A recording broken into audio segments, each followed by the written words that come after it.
Lalu sebelum acara berikutnya akan dibacakan tata tertib, yaitu 1. Akses ke Zoom akan dibuka 15 menit sebelum acara dimulai.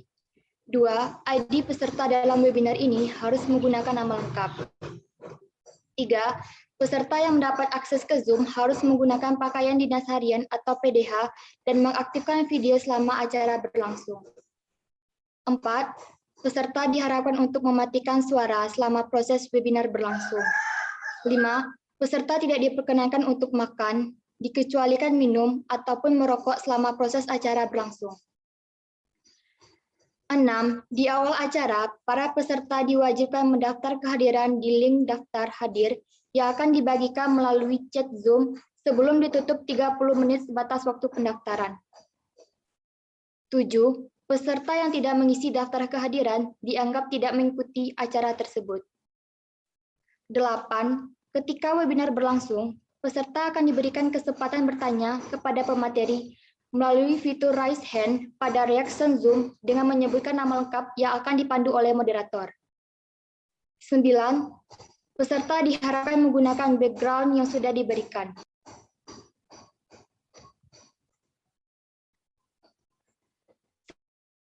Sebelum masuk ke acara selanjutnya, saya mau mengingatkan kepada teman-teman dan kakak-kakak semua untuk mengisi daftar kehadiran lewat Google Form yang tertera di chat box. Terima kasih.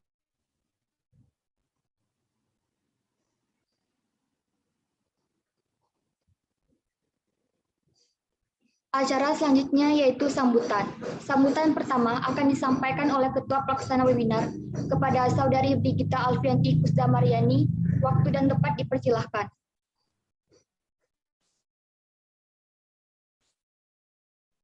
Assalamualaikum warahmatullahi wabarakatuh.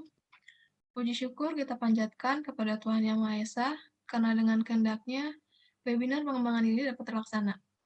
Yang terhormat, Ketua dan Wakil Ketua Himpunan Mahasiswa Akuntansi Universitas Gunadarma, yang terhormat Bapak Ahmad Dimyanti, MPD JHT IBHCI, yang telah bersedia hadir pada siang hari ini sebagai pemateri.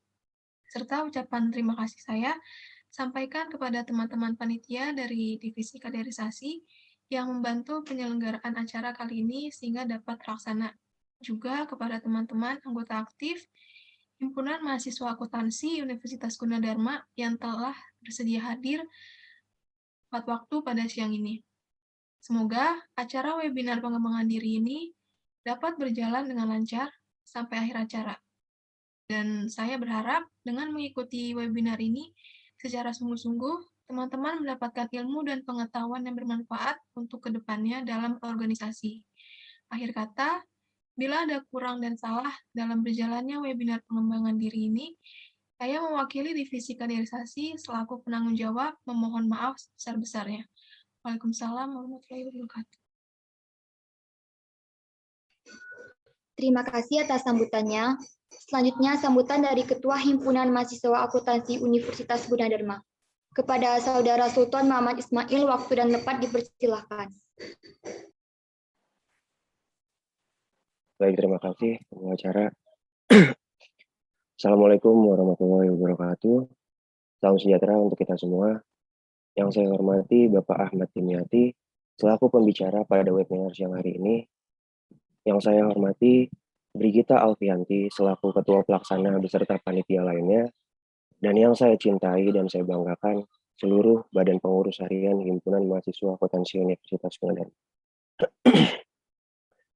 Puji dan syukur kita panjatkan kepada Tuhan Yang Maha Esa, karena berkat rahmat dan karunia-Nya kita bisa berkumpul di waktu yang berbahagia ini. Sholawat serta salam selalu tercurah kepada baginda Rasul kita, Nabi Muhammad SAW. Teman-teman Himaksi, pada kesempatan kali ini saya sangat senang sekali karena Himaksi bisa mengadakan webinar untuk mengupdate diri yang memang bertujuan untuk mengembangkan kita, anggota aktif Himaksi untuk menjadi SDM yang unggul. Selain itu, webinar pengembangan diri ini juga bertujuan untuk meningkatkan kesadaran diri, mengembangkan bakat dan potensi, dan juga yang terpenting memberikan kontribusi untuk mewujudkan cita-cita kita ke depan. Semoga acaranya berjalan dengan baik, dan semoga ilmu yang kita dapatkan akan selalu membawa kebermanfaatan untuk ke depannya. Itu saja yang dapat saya sampaikan. Kurang lebihnya mohon maaf. Wabillahi taufiq wal hidayah. Wassalamualaikum warahmatullahi wabarakatuh. Terima kasih. Terima kasih atas sambutannya. Memasuki acara selanjutnya yaitu webinar dengan tema pengembangan diri dalam berorganisasi. Kepada moderator, waktu dan tempat dipersilahkan. Terima kasih kepada MC. Baiklah, hadirin peserta webinar sekalian. Langsung saja kita masuki acara selanjutnya yang merupakan acara inti, yaitu penyampaian materi oleh Bapak Ahmad Dimyati, MPD CHTI BHCI. Setelah pemaparan materi, akan dilanjut dengan sesi tanya jawab. Dan kalau nanti ada teman-teman yang mau bertanya, bisa di sesi tanya jawab. Sebelum acara selanjutnya dimulai, izinkan saya memperkenalkan diri. Nama saya Kristanto Tama dan pada acara kali ini saya bertindak sebagai moderator. Sebelum penyampaian materi di acara webinar kali ini, saya akan memperkenalkan pemateri kita terlebih dahulu. Bapak Ahmad Dimyati, MPD CHTI BHCI. Saat ini beliau menjadi seorang dosen di Universitas Islam Negeri Jakarta. Beliau juga dinobatkan sebagai Jawara Motivasi nomor 1 Banten. Beliau adalah seorang founder dan juga CEO dari Bintang Jura Foundation, Jawara Motivasi Indonesia, dan Jawara Hipnosis Indonesia. Dan beliau juga menjabat sebagai Direktur Sedekah Peduli Generasi. Adapun beberapa rangkaian dalam acara webinar kali ini yang terdiri dari 1. Penyampaian materi oleh pemateri. 2. Sesi tanya jawab dengan peserta. Baik, kita langsung saja masuk ke acara selanjutnya yaitu penyampaian materi.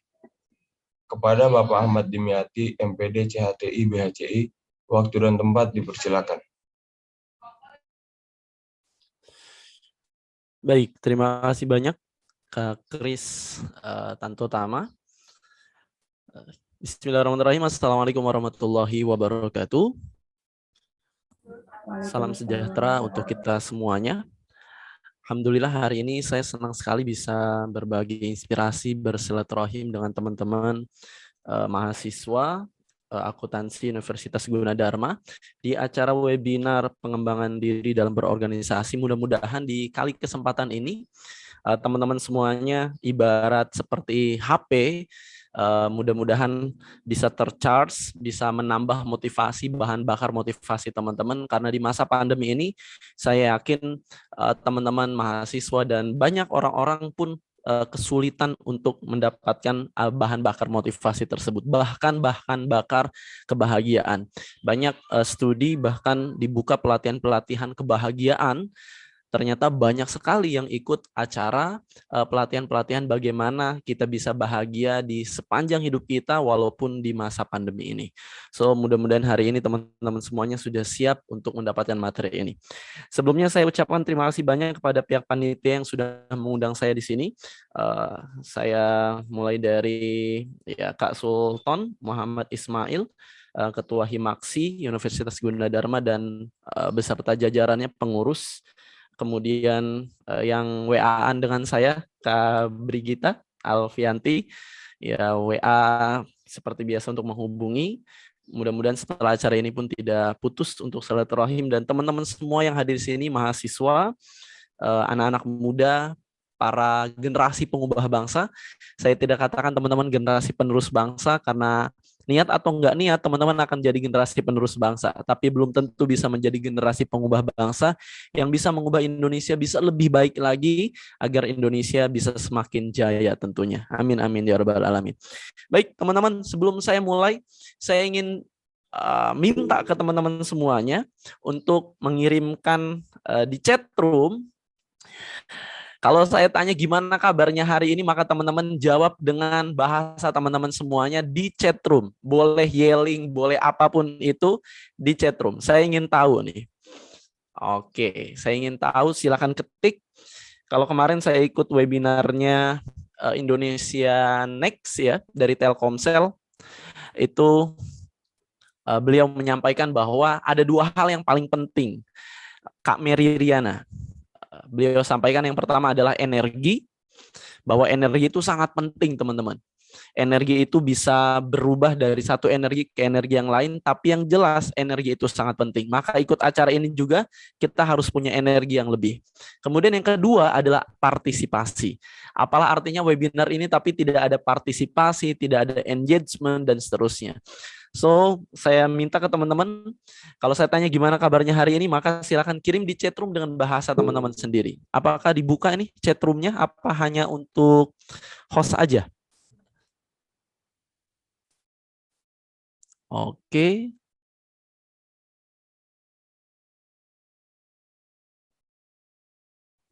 Dibuka sepertinya, Pak. Oh, sudah dibuka. Baik, kalau sudah dibuka berarti bisa dikirim ya di chatroom. Jadi kalau saya tanya gimana kabarnya teman-teman, silakan dikirim di chatroom yelling terbaik teman-teman. Saya coba kirim ya. Saya kalau ditanya gimana kabarnya hari ini, maka saya pasti akan jawabnya. Oke. Nah, ini jawaban saya kalau ditanya sering, oh dia berubah sendiri. Oke. Nah. Oke, nah itu jawaban saya kalau misal Kak Sultan tanya saya gimana kabarnya, Pak, maka saya akan jawab selalu alhamdulillah baik, luar biasa. Nah, jadi teman-teman kalau ditanya seperti itu, maka teman-teman jawabnya ya terserah teman-teman. Buat apa sih Pak kalau ditanya tuh kita harus punya yelling sendiri? Bayangkan di setiap pertandingan sepak bola, kalau teman-teman ikut setiap pertandingan sepak bola, apapun itu, misal sepak bola, futsal, dan lain sebagainya, sebelum bermain pasti ada yelling pertama.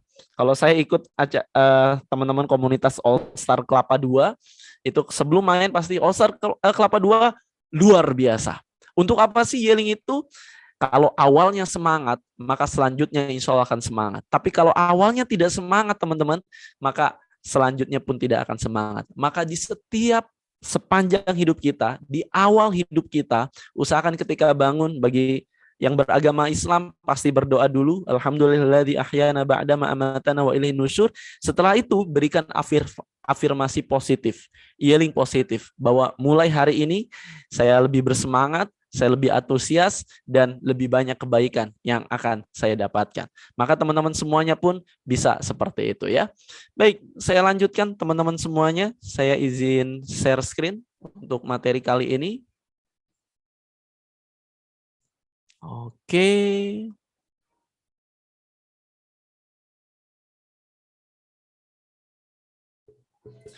Sudah terlihat? Atau belum? Sudah, Pak. Oke, mantap. Baik, kita lanjutkan saja. Di kali kesempatan ini, saya ingin menegaskan tentang webinar pengembangan diri dalam berorganisasi, atau saya lebih suka menyebut tema ini menjadi mahasiswa berprestasi dengan aktif berorganisasi. Buat apa sih aktif berorganisasi? Kita akan jawab bersama-sama nanti di slide selanjutnya. Tapi izinkan saya untuk memperkenalkan diri saya. Ini personal branding saya, teman-teman. Jadi nama saya Ahmad Dimyati, Maestro adalah personal branding saya. Jawara Motivasi nomor 1 Banten. Jadi kalau disebut ya Jawara Motivasi nomor 1 Banten, maka orang akan ya menunjuknya ke saya. Maka teman-teman selagi masih muda, teman-teman juga coba buat personal branding diri teman-teman semuanya. Saya sudah menikah, sudah punya 2 anak, S1 saya UIN Jakarta, S2 saya UPI Bandung, status tadi sudah menikah, saya dosen UIN Syarif Hidayatullah Jakarta, selain itu Jawara Motivasi nomor 1 Banten, mengisi di berbagai tempat, beberapa pekan yang lalu mengisi di UIN STS Jambi secara virtual, kemudian di Universitas Negeri Malang, Universitas Sudirman, kemudian di UNY juga, dan di beberapa tempat yang lainnya. So, di masa pandemi ini tidak ada alasan kita untuk tidak bisa berprestasi. Kemarin juga saya mendampingi mahasiswa bimbingan yang mengikuti acara Indonesia Next dari Telkomsel. Mungkin ada di antara teman-teman yang ikut kalau di sini.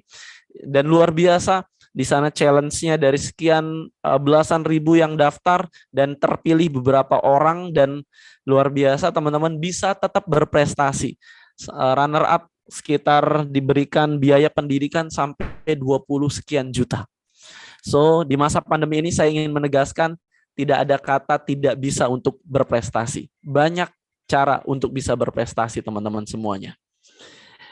Ini nomor kontak saya buat teman-teman yang punya nomor WhatsApp yang ingin sharing tentang potensi diri atau tentang salah jurusan. Ya, nikmati aja ya yang teman-teman yang salah jurusan, mudah-mudahan ya kalau nggak kuat bisa sharing dengan saya di nomor WhatsApp saya 0813 1024 8660. Kemudian di Instagram saya ingin berteman dengan teman-teman semuanya. Silakan buka Instagram teman-teman. Saya langsung follow back sekarang juga ya. Mudah-mudahan ya kita bisa berteman bukan hanya di dunia nyata tapi di dunia maya.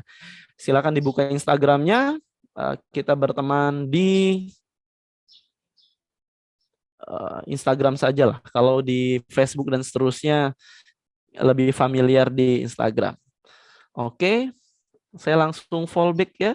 Ada Alina 12 sudah saya follow back. Muhwi Radwi sudah saya follow back juga.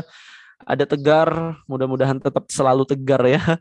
Ada Regita Suci sudah saya follow back juga. Ada Danang Rio, tolong jangan di unfollow ya. Biasanya saya suka cek aplikasi ya, unfollower biasanya karena sudah saya follow back, tahu-tahu di unfollow, sedih banget rasanya. Sudah saya follow back buat teman-teman dan saya selalu memberikan challenge. Siapa cepat ya saya akan follow back langsung. Kalau yang nanti aja ya, biasanya saya arahkan silakan DM, nanti saya akan follow back juga via DM juga ya. 1 2 3 4 5. Oke. Sip. Buat apa sih kita temenan di Instagram? Karena saya punya visi mulia, teman-teman. Hidup itu harus punya visi ya. Jadi visi mulia saya adalah menginspirasi 10 juta generasi muda Banten.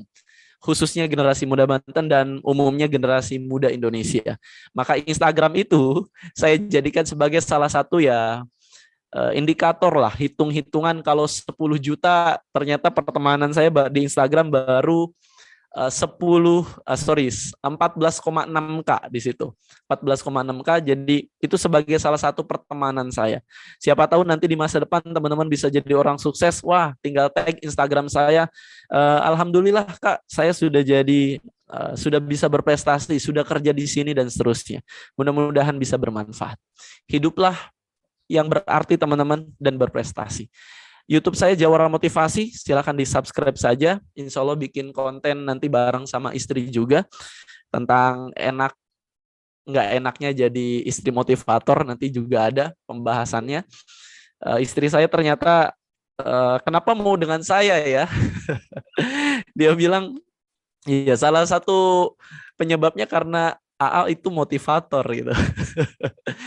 Padahal ya wajah biasa-biasa aja, terus ternyata ya cewek ya nggak ngelihat hanya ketampanan ya, tapi dilihat juga bahwa ya betul-betul tidak sungguh-sungguh, kemudian karakternya dan lain sebagainya. Jadi saran saya buat cowok nih bukan hanya tampang aja yang dimulusin gitu, tapi yang lebih dikerenin lagi adalah prestasi teman-teman dan yang paling penting adalah karakter teman-teman. Yuk kita lanjut.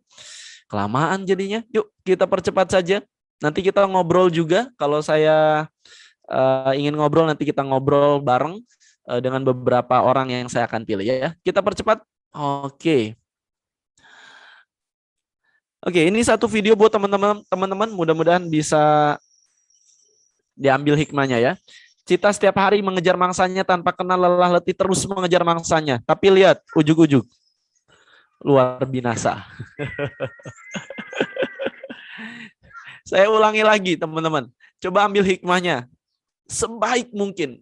Ambil hikmah terbaik yang teman-teman bisa ambil. Lihat Cita.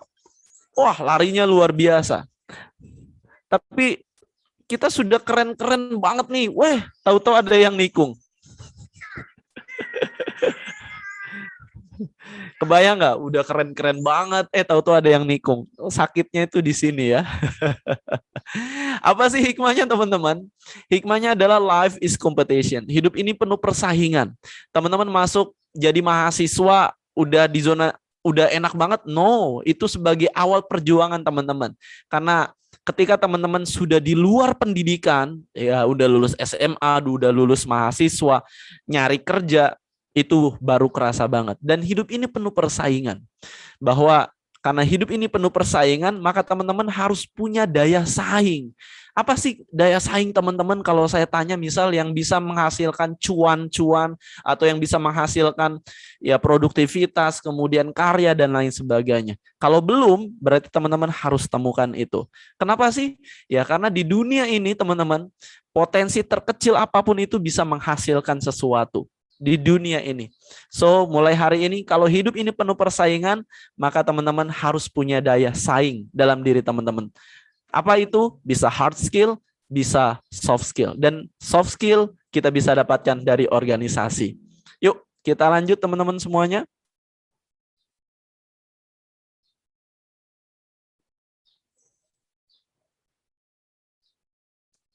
Kita ngobrol bentar ya. Saya mau nembak cewek dulu nih. Kalau cowok udah bosen. Baik, saya ingin coba ngobrol. Oke. Oh. Ya, sip. Saya mau ngobrol langsung sama Brigita deh. Halo Brigita, ya kan kita seringnya WhatsApp ya, sekarang langsung. Oke, gimana kabarnya? Puji Tuhan baik, Pak. Oke, alhamdulillah. Brigita, saya ingin tanya sama Brigita, semester berapa sekarang sih? Mau semester 7, Pak. Semester 7, cepat-cepat lulus ya. Ijazah baru ijabsah, oke? Baik, Brigita, pertanyaan sederhana saya sebenarnya, seberapa penting sih ikut organisasi menurut Brigita, sepengalaman Brigita? Jujur aja saya baru masuk organisasi baru kali ini. Jadi sebelum-sebelumnya saya belum pernah ikut organisasi juga. Terus benar-benar beda banget sih dari yang saya kira. Kenal sama adik kelas gitu kan. Terus juga saling pernah beda pendapat, terus akhirnya nemu juga titik terangnya. Jadi ini juga nanti kan organisasi juga buat soft skill kita ke depannya untuk di dunia kerja kan kita bakal bertemu dengan orang-orang yang baru juga, harus punya karakter yang baru-baru juga gitu. Kalau menurut saya gitu, Pak. Oke, sip. Terima kasih banyak Brigita. Kelihatan ya orang baru masuk organisasi itu beda ya. Oke, kita ngobrol sama yang lain nih. Sekarang yang cowoknya lah satu-satu nih. Saya mau ke Danang Rio. Ini ngeliatin kemana nih Danang Rio nih? Danang, semester berapa sekarang? Semester 5, Pak. Oke, semester 5 berarti adik kelasnya Brigita ya. Iya, Pak. Oke, Danang, seberapa penting sih ikut organisasi? Kalau menurut saya itu organisasi penting banget, Pak, karena udah menambah relasi juga, bisa juga kenal satu sama yang lain, terus bisa membantu kalau misalnya ada pelajaran yang kesulitan. Oke, gitu, networking Pak, untuk mendapatkan soal UTS dan UAS ya. Oke, sip. Danang ikut berapa organisasi sekarang? Kalau di kampus cuma satu, Pak. Satu. Kalau di luar kampus? Di rumah sih paling Karang Taruna doang, Pak. Oke, sip. Baik, terima kasih banyak Danang dan Brigita. Kita akan lanjut lagi teman-teman semuanya. Kenapa sih kita harus ikut organisasi? Seberapa penting sih ikut organisasi? Dan faktanya saya bisa seperti ini. Dari seorang introvert waktu SMP biasa duduk di paling belakang teman-teman. Tapi sekarang luar biasa malah duduknya di depan orang dan ngomong di depan orang gitu. Perubahan yang luar biasa dan ternyata jembatannya adalah organisasi. Saya lanjutkan teman-teman. Saya ingin mengingatkan diri saya dan diri teman-teman semua yang hadir di sini bahwa ya siswa dan mahasiswa itu pasti sangat jauh berbeda. Siswa ya teman-teman ngerjain tugas, kemudian pulang ke rumah selesai, sedangkan mahasiswa di sana sudah disematkan dengan kata maha. Bahwa maha di sini adalah teman-teman ya siswa levelnya lebih tinggi dan pastinya perannya juga jauh berbeda. Kalau siswa itu ya keuan ya. Kalau dulu kan ngetren banget keuan gitu. Kemudian ya ngefans sama idola, narsis, mudah setuju, labil. Tapi mahasiswa itu dilihat dari berpikir rasional, kritisnya, kemudian orientasinya lebih ke masa depan, bahkan idealismenya pun akan lebih terlihat. Maka mulai hari ini teman-teman, kalau teman-teman semuanya adalah mahasiswa yang hadir di sini, nah, saya ingin ingatkan bahwa seorang mahasiswa, good lookingnya seorang mahasiswa itu adalah ketika ia sadar peran tanggung jawabnya sebagai pertama, agent of change. Bahwa teman-teman semua yang hadir di sini adalah garda terdepan melakukan perubahan. Jangan sampai teman-teman nggak pernah turun ke jalan gitu.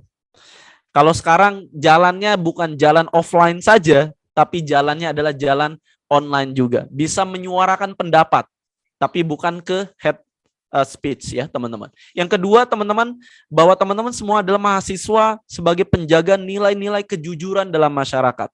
Kalau teman-teman lihat di KPK yang luar biasa sedang terjadi turbulensi yang luar biasa, jaga nilai-nilai yang terbaik, terutama nilai kejujuran. Karena jujur itu sangat penting. Jangan sampai dana bansos pandemi jangan sampai dikorupsi dan lain sebagainya. Yang ketiga, good lookingnya seorang mahasiswa adalah sebagai iron stock, aset dan harapan bangsa di masa depan. Maka kalau teman-teman sadar betul bahwa diri teman-teman semua adalah aset dan harapan bangsa di masa depan, maka persiapkan diri teman-teman dengan semua hal yang ada pada diri teman-teman, potensi terbaik.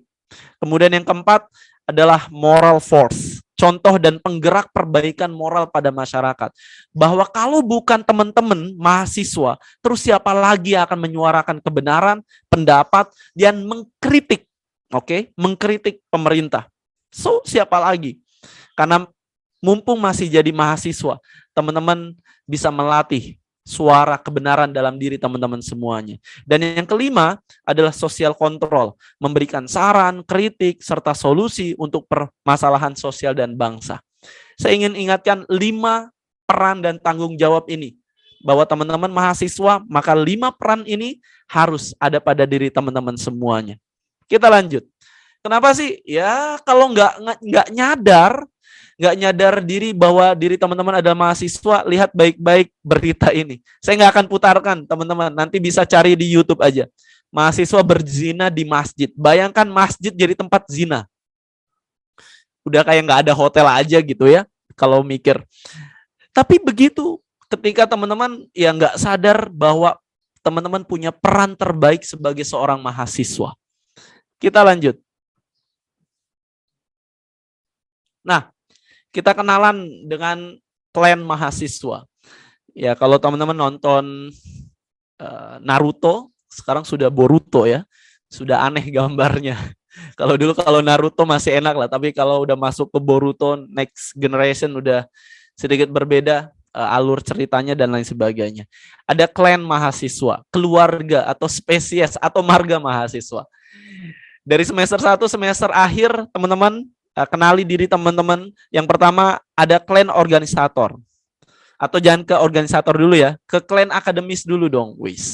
Klan akademis ini belum bisa move on dari siswa. Maka dia ketika jadi mahasiswa pun masih fokusnya adalah akademis.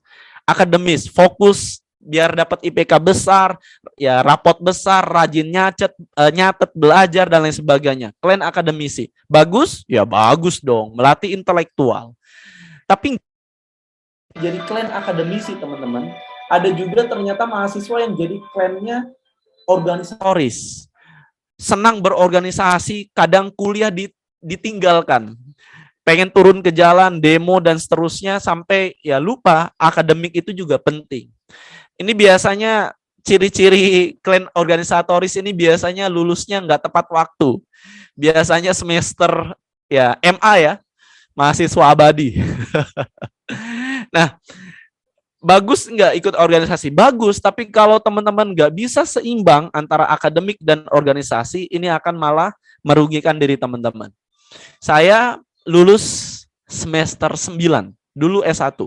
Kok bisa semester 9? Bukan karena organisasinya, tapi karena kurikulumnya yang sulit untuk bisa lulus semester 8. Maka saya bisanya di semester 9. Tapi itu sudah sangat bagus.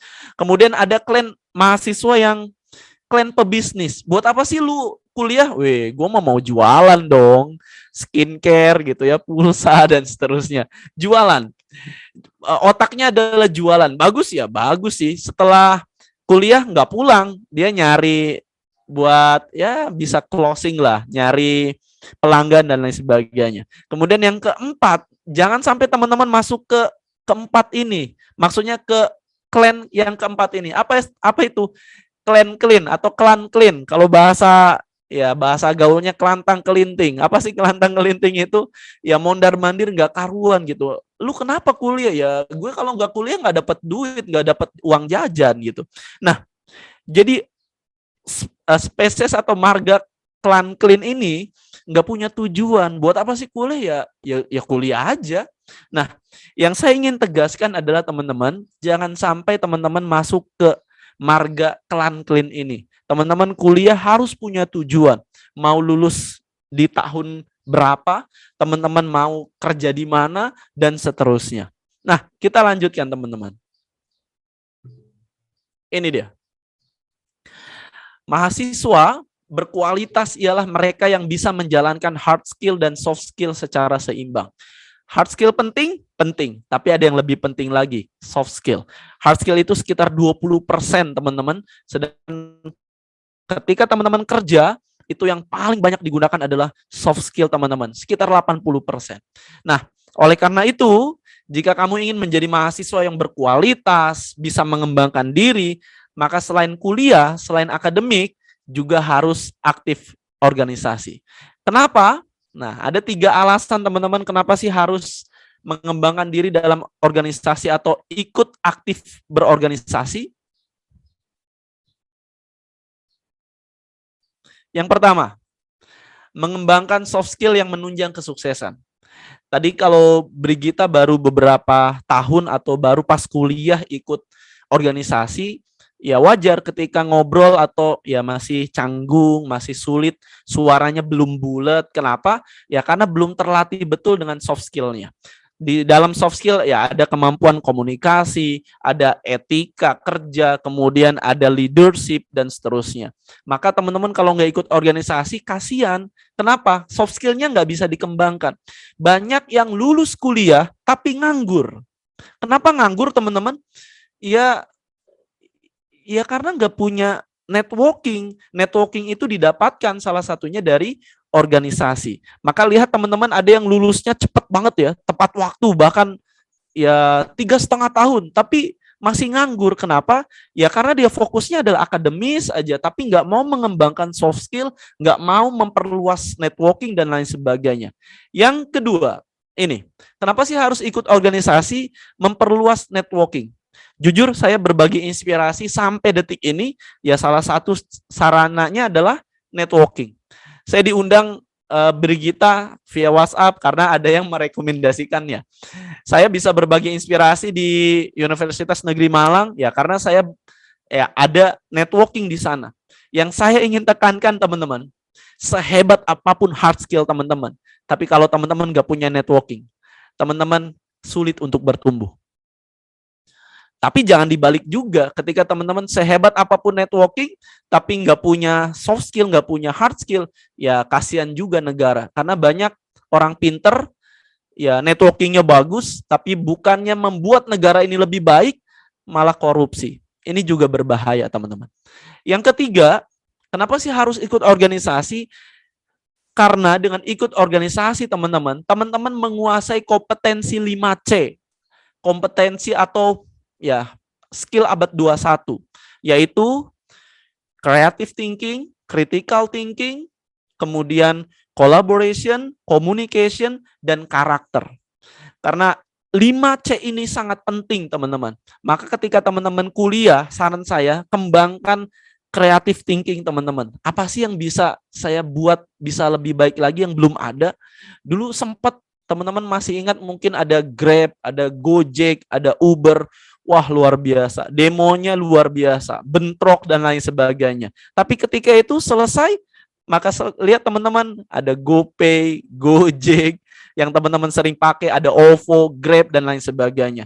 Creative thinking mungkin awalnya ditolak, tapi setelah itu diterima, teman-teman. Perlahan, namun pasti. Kemudian ada lagi critical thinking, berpikir kritis, lihat permasalahan bangsa ini, apa sih yang solusi yang kita bisa berikan untuk permasalahan.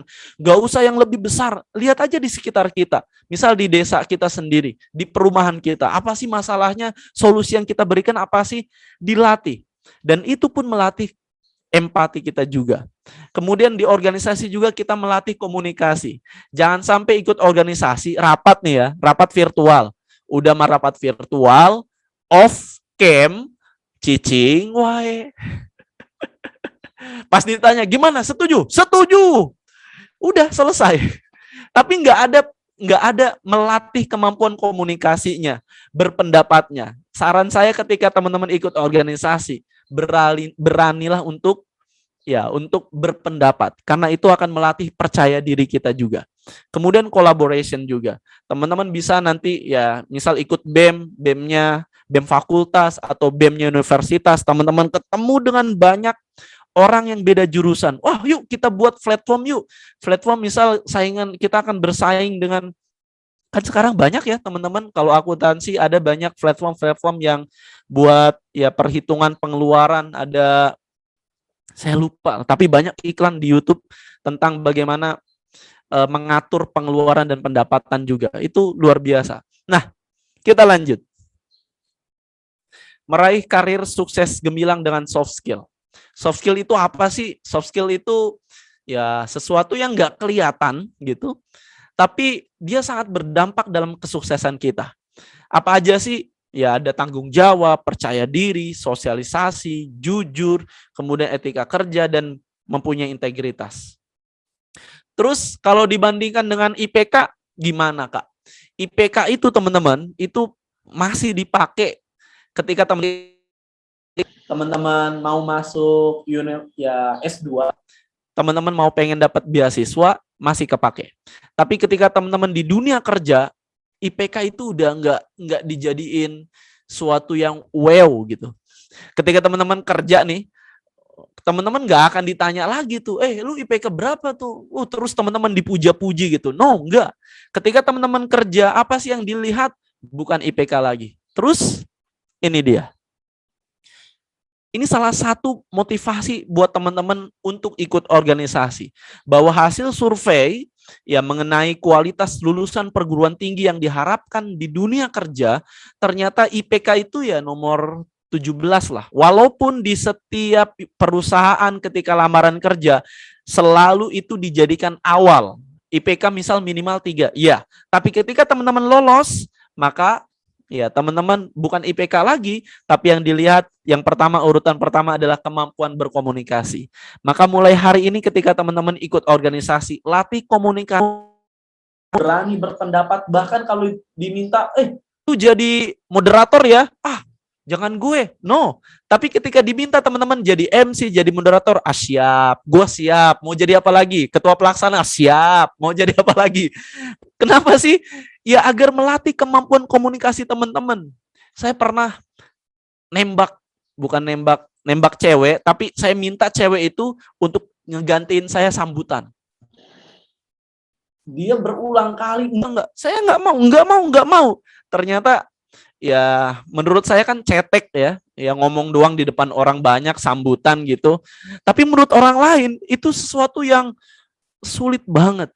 Nah, melatih kemampuan berkomunikasi itu bisa di organisasi. Kemudian apalagi sih? Kejujuran. Sangat penting, karena di dunia kerja itu jujur teman-teman, integritas itu sangat penting. Kalau nggak ada integritas, nggak ada kejujuran dalam perusahaan, dalam negara kita, misal di pemerintahan, ya bisa ambruk. Kemudian yang ketiga, kemampuan bekerja sama, kemampuan interpersonal, etos kerja yang baik, dan seterusnya, teman-teman. Dan ini didapatkan bukan di kursi kelas kuliah, tapi lebih banyak di bangku-bangku atau ruang-ruang organisasi, teman-teman. Kenal mungkin ya, teman-teman. Nanti teman-teman cek di YouTube di Ternak Uang kalau nggak salah. Kemudian diwawancarai ada seorang anak ya Urofi. Teman-teman cek aja di Instagram ada usianya 18 tahun, masih imut, masih semester awal, tapi dia bisa meraih 100 juta pertamanya di usia 18 tahun.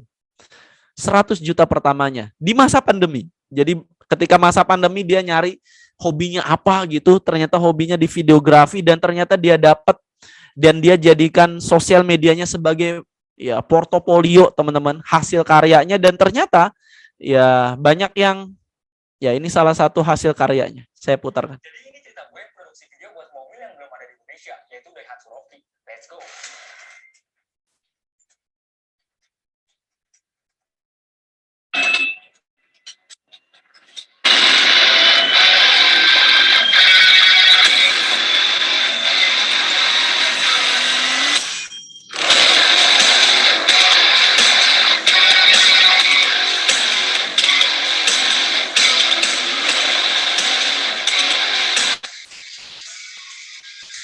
Ya, ini bukan mau promosi mobil ya. Tapi teman-teman lihat cara pengambilan videonya, videografinya.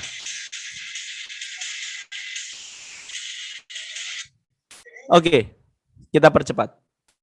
Yang saya ingin sampaikan adalah itu hard skill-nya ya, teman-teman. Itu hard skill-nya. Jadi teman-teman bisa videografi, bisa ya misal skill yang lain, yang lebih ke teknis. Tapi apalah daya, hard skill saja nggak cukup. Teman-teman butuh soft skill yang tadi saya sampaikan. Dan soft skill itu teman-teman bisa dapatkan dari organisasi. Jujur, kalau saya nggak ikut organisasi, saya baru mulai ikut organisasi itu waktu SMA. Waktu SMA. Saya ikut organisasi, itu pun terpaksa karena ada pencalonan, pencalonan jadi ketua, dan ya saya kepaksa jadi ketua gitu. Dan gara-gara itu, ya saya harus terpaksa ngomong di depan orang banyak sambutan. Saya terpaksa juga harus jadi panitia mengadakan kegiatan. Saya juga terpaksa, awalnya terpaksa. Tapi setelah SMA lanjut kuliah di UIN Jakarta, ya terus ikut organisasi, melatih skill. Ya, ketika membuat kegiatan, wah mikir gimana caranya bikin proposal, ngajuin proposal harus kemana, terus ya silang pendapat dan lain sebagainya. Dan ternyata itu yang membentuk soft skill saya, teman-teman. Sampai detik ini. Sampai saya bisa ngisi acara di RS Rumah Sakit Malingping Lebak 2 jam dibayar 6 juta. Kemudian bisa berbagi inspirasi juga di Dinas Pendidikan Kabupaten Tangerang 2 jam dibayar 6 juta juga. Pernah dibayar juga 15 juta dengan 5 kegiatan, jadi satu kegiatan 3 juta, 5 kegiatan beruntun dengan materinya ya nggak jauh beda, 15 juta.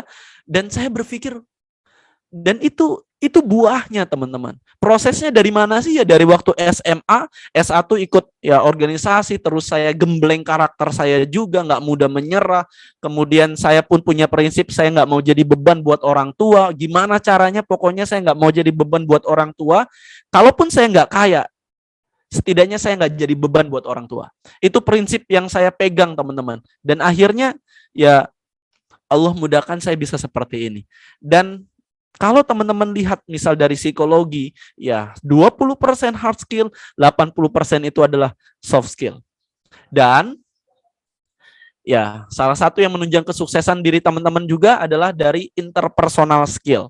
Teman-teman bisa perhatikan tadi di soft skill itu ada pilihan, bukan ada pilihan ya, ada poin. Oke. Nah, di sini ada poin tentang interpersonal skill. Ada intrapersonal skill, ada interpersonal skill. Di poin keempat ya, teman-teman. Kenapa sih kemampuan interpersonal itu juga penting? Ya, teman-teman ketemu bukan sama robot ketika dunia kerja, tapi teman-teman ketemu dengan orang-orang yang berbeda. Pernah nggak sih ngerasain di organisasi itu yang tertulis panitianya 50, yang kerja hanya 5? Pasti ngerasain yang wah ditulis panitianya 20 orang, yang kerja ya hanya 5 orang. Ngerasain banget di kemampuan interpersonal itu teman-teman dilatih. Bahwa teman-teman akan ketemu sama orang yang nggak kerja, ketemu sama orang yang sok sibuk, ketemu sama orang yang bahkan yang acuh. Tapi nanti ketika di dunia kerja teman-teman, Oh, itu mah udah biasa. Di organisasi gue banyak yang kayak gitu. Nah, teman-teman, kita lanjut lagi. Oke. Kita bahas sedikit tentang interpersonal skill ya, teman-teman. Jadi interpersonal skill ini adalah keahlian yang dimiliki seorang individu untuk berelasi dan berinteraksi dengan sesama. Ya, interpersonal skill itu bahasa sederhananya adalah teman-teman ngomong, berinteraksi sama orang, menjaga hubungan dengan orang lain. Jadi itu interpersonal skill. Kemampuan bagaimana kita bisa mempengaruhi orang lain, menjaga interaksi dengan orang lain atau menjaga hubungan dengan orang lain. Nah, interpersonal skill ini sangat penting buat teman-teman kita semuanya, bahwa ini adalah spektrum gitu of positivity kita. Jadi ketika orang ngelihat kita senyum, nah itu salah satu interpersonal skill juga. Ketika ketemu sama orang, kita senyum, kita sapa, itu termasuk interpersonal skill. 5S lah. Ya, sapa, senyum, salam, dan seterusnya. Nah, kita bahas nih. Nah, jadi buat teman-teman nanti ikut organisasi nih, coba dilatih juga jenis interpersonal skill juga nih. Apa saja sih jenis interpersonal skill itu? Teman-teman, kemampuan mendengarkan. Jadi ketika ikut organisasi, jangan hanya banyak ngomong, tapi juga banyak mendengarkan. Ngelatih ngedengerin. Apalagi yang cowok nih, wajib harus berlatih mendengarkan. Karena cewek itu suka didengerin. Jadi kalau teman-teman lebih banyak ngomong tapi nggak mau ngedengerin, biasanya cewek nggak nyaman. Karena cewek lebih suka didengerin ya. Oke, kita bukan dinasehatin. Kemudian yang kedua, jenis interpersonal skill juga komunikasi. Latih kemampuan komunikasi kita. Gimana sih caranya agar bisa nyambung sama orang? Ya, salah satu caranya adalah kita kenal bahwa orang itu sukanya apa sih. Misal kalau saya ngobrol nih sama teman-teman, misal sama Danang dan kawan-kawan, wow ini anak muda nih, Danang sukanya apa sih ngobrolnya nih? Wah, Danang nih sukanya ngomongin artis TikTok gitu. Ya udah, obrolin tentang artis TikTok, maka akan lebih mudah nyambung. Misal kalau ngobrol sama Sultan, misal Sultan nih sukanya main bola nih, ya udah ngobrolin tentang Messi. Wih, kemarin tuh baju Messi habis cepet banget loh. Misal. Jadi akan lebih mudah nyambung. Latihan. Kemudian latihan empati juga, respect juga, kemudian ya ada latihan juga tentang konflik manajemen dan seterusnya. Dan ini teman-teman dapatkan di organisasi. Jadi rugi banget, kalau menurut saya rugi banget. Karena kesempatan buat teman-teman kalau SMA udah lewat ya di mahasiswa ini. Kan Pak, nanti saya S2 lah. Aduh, S2 nggak sempet teman-teman. S2 itu sibuk dengan kerja dan belajar. Udah, kalau organisasi rada sulit. Tapi kalau teman-teman di S1 ini nggak mau ikut organisasi, nggak mau ikut, bukan hanya di kampus ya, tapi di luar kampus juga, sangat rugi. Udah bayar mahal-mahal, misal di Universitas Gunadarma, tapi teman-teman nggak ikut organisasi, nggak ikut UKM, nggak ikut kegiatan, ya Allah, sangat rugi banget. Oke, kita lanjut teman-teman. Ini salah satu contoh respect dan komunikasi. Teman-teman harus tahu, oh ini orang tua, nenek. Berarti kalau nenek-nenek nggak mau disuruh gitu, tapi kita harus lembut, kita senyum, kita ngasih perhatian. Anggaplah nenek itu adalah nenek kita sendiri. Maka nenek itu pun nyaman. Padahal awalnya nenek itu pengen nggak mau naik pesawat, mau turun. Tapi lihat, dengan interpersonal skill pramugara ini, sang nenek pun luluh hatinya dan melanjutkan perjalanannya. So, interpersonal skill bisa dibangun dalam organisasi, teman-teman. Kita percepat. Nah, oke.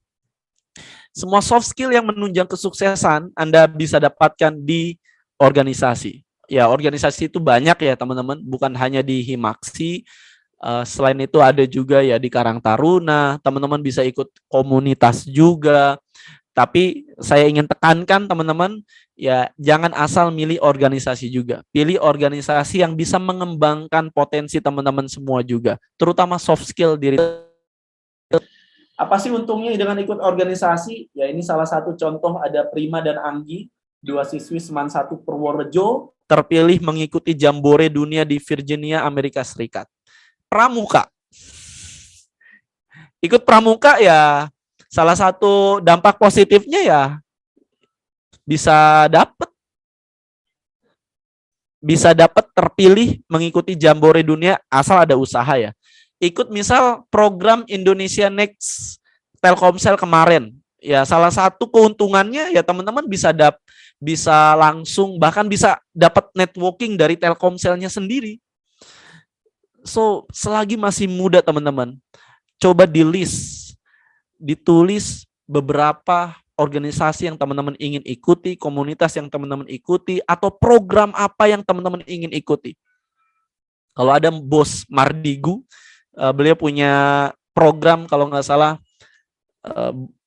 Bootcamp Millionaire Teen ya, kalau tidak salah, yang bayarnya 5-6 juta. Ya kalau teman-teman punya duit, misal ikut program itu silakan ikut aja.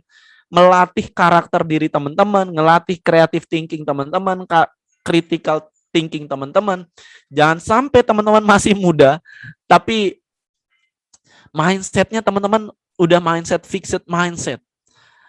Kalau masih muda, saran saya, miliki grow mindset. Apa sih grow mindset itu? Mindset pembelajar yang mau terus bertumbuh. Dan dengan ikut organisasi teman-teman, insya Allah grow mindset teman-teman akan terus bertumbuh. Kalau enggak, ya teman-teman di fixed mindset. Fixed mindset itu apa sih? Mindsetnya tetap. Gue nggak bisa ini, ya emang bawaan gue emang nggak bisa. Udah, nyalahinnya takdir mulu gitu. Nyalahinnya, ya gue emang aku mah apa tuh gitu. Tapi bagi seorang grow mindset itu, saya nggak bisa karena saya nggak mau belajar. Saya nggak bisa karena saya nggak mau berusaha. Nah, teman-teman kita lanjut. Nah ini ada Kak Ujang Purnama, ini 2015, mahasiswa berprestasi peraih Ganesha Prize 2015. Teman-teman tahu nggak syarat untuk jadi mahasiswa berprestasi itu apa? Salah satu syaratnya selain IPK, salah satu syaratnya adalah aktif berorganisasi. Dan aktif berorganisasi itu bukan hanya di kampus, bisa pengabdian masyarakat, di luar kampus, bahkan di rumah kita sendiri. Ada juga ini ya yang sempat viral, Kak Fatur ya teman-teman, sempat viral karena ya dengan sebagai seorang presiden BEM di Universitas Gadjah Mada. Dan teman-teman, yang saya ingin sampaikan adalah kuliah tanpa organisasi bagai kerupuk yang jika dimakan hanya mendapat anginnya saja.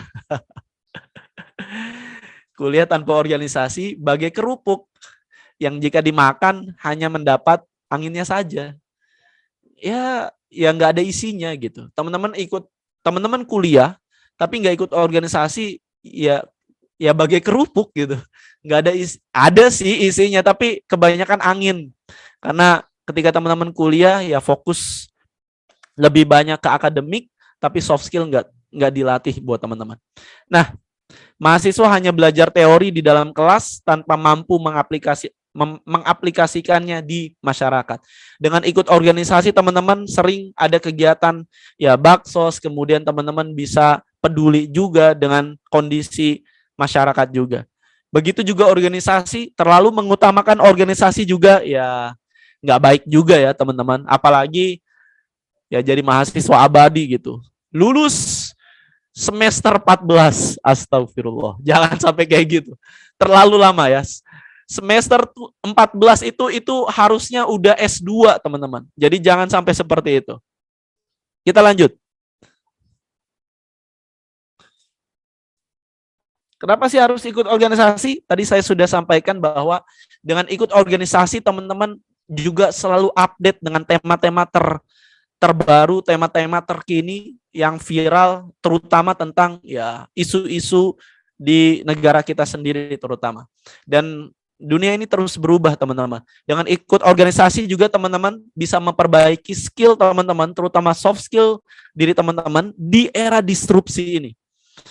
Kalau teman-teman nggak punya soft skill, misal tentang tanggung jawab, kemudian karakter diri teman-teman, ya teman-teman akan tergerus. Di era disrupsi ini teman-teman, Levelnya bukan hanya di iterasi, inovasi, tapi banyak inovasi. Cek sekarang Samsung sudah ngeluarin yang saya lupa ya, Z Fold atau apa ya, yang bisa dilipat. Yang Note sudah mulai diturunkan produksinya, tapi fokus pengembangannya di HP lipat. Teman-teman coba cek di setiap, bukan setiap tahun keluar seperti iPhone, tapi di setiap bulan banyak brand-brand, perusahaan-perusahaan teknologi yang mengeluarkan produk terbarunya. Jadi di era disrupsi ini, kalau teman-teman cek lihat HP teman-teman udah bulukan. Cepet bulukannya. Saya baru punya misal HP Galaxy Note 8, ya Allah sekarang bulukan banget ya. Sekarang udah Galaxy S20. Jadi ngerasanya kok cepet banget. Banyak inovasi. Nah, teman-teman jangan sedih gitu. Misal saya beli ROG Flow X13 yang harganya 25 juta. Kenapa saya beli itu ya? Karena inovasi yang terbaik yang sekarang yang bisa laptop gaming dan bisa dilipat, yaitu gitu. Saya carinya yang terbaik misal. Nah, teman-teman gak usah sedih gitu. Ah, saya nggak punya ini, nggak punya ini. Yang penting dari sekarang teman-teman persiapkan creative thinking diri teman-teman semuanya. Jangan, nggak usah sedih kalau hari ini nggak punya HP. Dulu juga saya nggak punya HP kok. Nggak usah sedih teman-teman kalau hari ini laptopnya laptop kentang gitu. Nggak usah sedih. Yang dari sekarang yang teman-teman siapkan itu bukan casingnya, tapi isi diri teman-teman, karakter teman-teman, soft skill teman-teman. Kalau kata Mark Zuckerberg itu, sukses itu tergantung pada kemampuan menyelaraskan ketiganya. Iterasi, inovasi, dan disruption. Jika Anda tidak mendisrupsi diri Anda sendiri, nggak mau keluar dari zona nyaman, pengennya rebahan terus, mabar terus, main game bareng teman-teman terus gitu. Ya PUBG, Minecraft, dan seterusnya. Ya teman-teman akan mendapatkannya dalam bentuk hadiah dari orang lain. Teman-teman punya ide nih, misal Sultan punya ide, nanti aja lah. Tahu-tahu ide itu dari orang lain. Mungkin banyak di antara teman-teman udah kepikiran, wah kayaknya bagus nih bikin aplikasi bisa buat nanti ojek gitu. Ojeknya nanti bisa datang ke rumah gitu.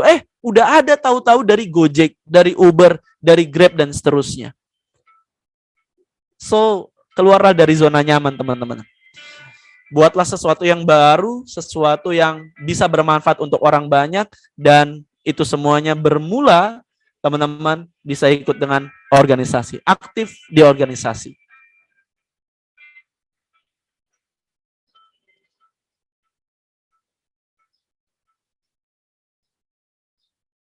Oke, kita percepat ya. Saya sedih teman-teman, kenapa ya banyak orang yang sekolah tapi lebih banyak orang gagal daripada orang sukses.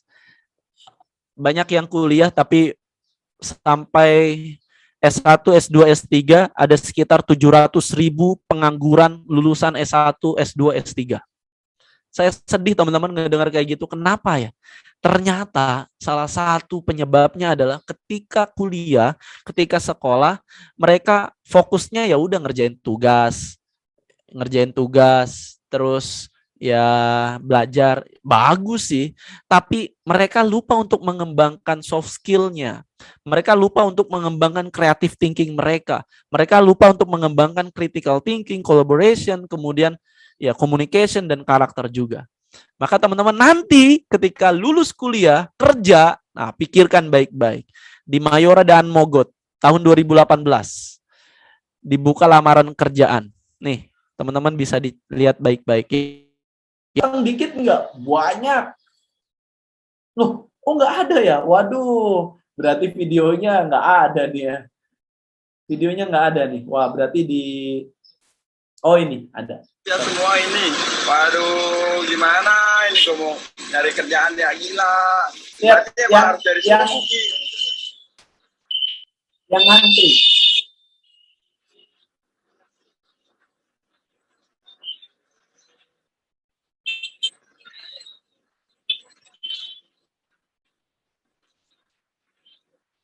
Gila. Aduh. Orang semua ini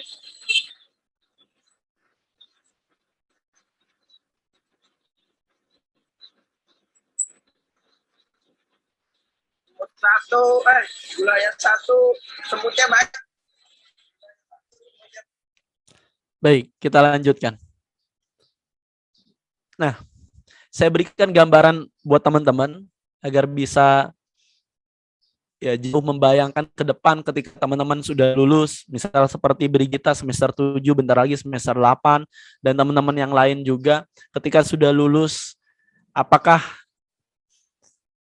senjatanya hanyalah ijazah saja? No. Maka mulai hari ini teman-teman persiapkan senjata yang lebih ampuh, bukan hanya sekedar ijazah, tapi skill yang terbaik dalam diri teman-teman. Ya, creativity, critical thinking, collaboration, communication, dan skill yang lainnya. Oke, kuliah adalah investasi masa depan. Jangan sampai hanya jadi investasi bodong. Ini prinsip atau kata-kata yang sering saya sampaikan ke teman-teman mahasiswa. Kuliah itu investasi masa depan, teman-teman. Orang tua ngasih duit.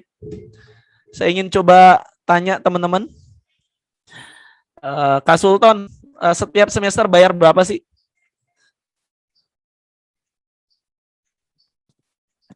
Iya, Pak.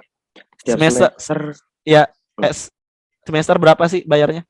kalau di Gunadarma sendiri itu agak beda, Pak. Dari semester 1 sampai 6 itu masih ada uang cicilan gedung. Nah, untuk saya sendiri pribadi itu kena angka 11 sampai 12 dari Oke, semester 11 sampai 12 juta per semester. Iya, dari semester 1 sampai 6 kemarin 7 itu turun karena uang gedungnya udah habis jadi 8,9. Oke, turunnya juga dikit ya. Baik. Anggaplah 10 juta. 10 juta kali 8 semester. Berapa tuh Sultan? 80, Pak.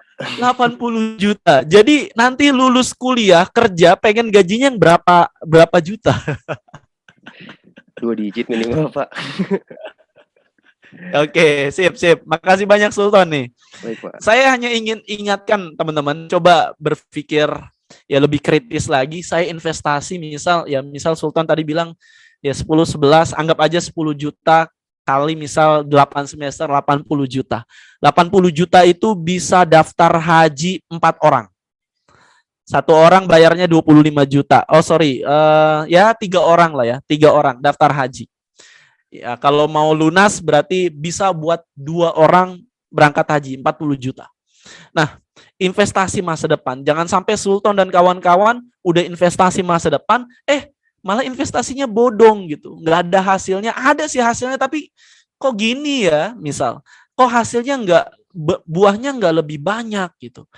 Saya ingin sampaikan buat teman-teman ya, teman-teman kuliah memang bukan untuk jadi orang kaya, tapi untuk bermanfaat untuk orang banyak. Tapi kalau kita bisa kaya, kenapa enggak? Kita bisa kaya, bisa bermanfaat untuk orang banyak, bahkan nggak jadi beban buat orang tua. Itu luar biasa, teman-teman. Maka mulai hari ini, yuk kuliah, teman-teman bisa ikut organisasi, teman-teman bisa memaksimalkan diri teman-teman, potensi diri teman-teman.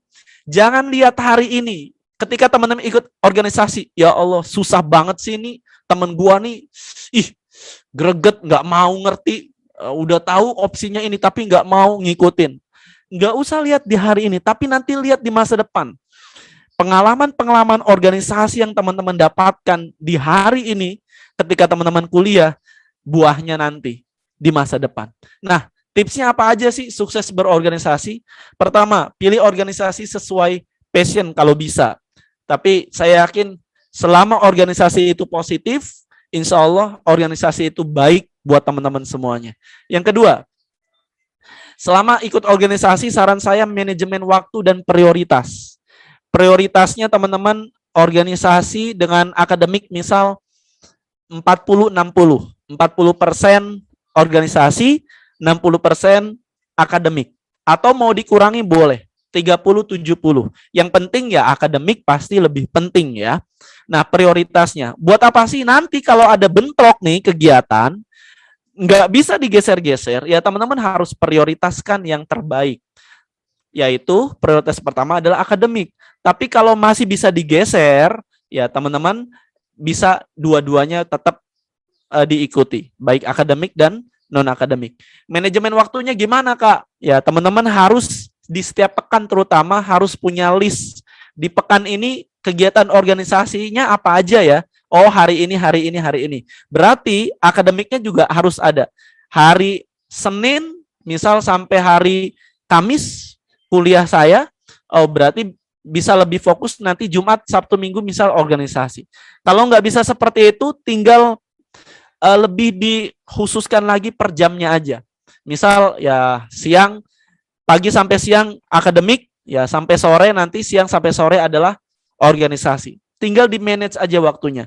Jangan dijadikan alasan akademik itu menghalangi teman-teman bisa organisasi. Dan jangan dibuat alasan bahwa organisasi itu menghalangi teman-teman untuk bisa berprestasi di bidang akademik juga. Yang ketiga, nah kalau udah ikut organisasi, totalitas dong gitu. Maksudnya jangan hanya nempel nama doang gitu di struktur panitia atau di himpunan mahasiswa. Kalau bisa ada kontribusi diri teman-teman semuanya. Jangan setengah hati. Kemudian yang keempat, nah tetap jaga adab pergaulan lawan jenis. Ini salah satu cerita teman-teman. Jadi ada ya yang curhat ke saya, mahasiswi.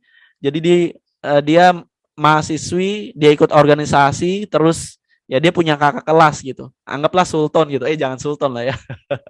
Punya kakak kelas. Nah, si cewek ini sering pulangnya malam karena ikut organisasi. Ya kan dia takut gitu. Akhirnya dianterin lah sama kakak kelasnya, bukan naik motor, naik bis, ya dijaga gitu ya. Pas dia ketiduran, jadi dia ngerasa si cewek tersebut ada yang ngeraba-raba bagian dadanya gitu.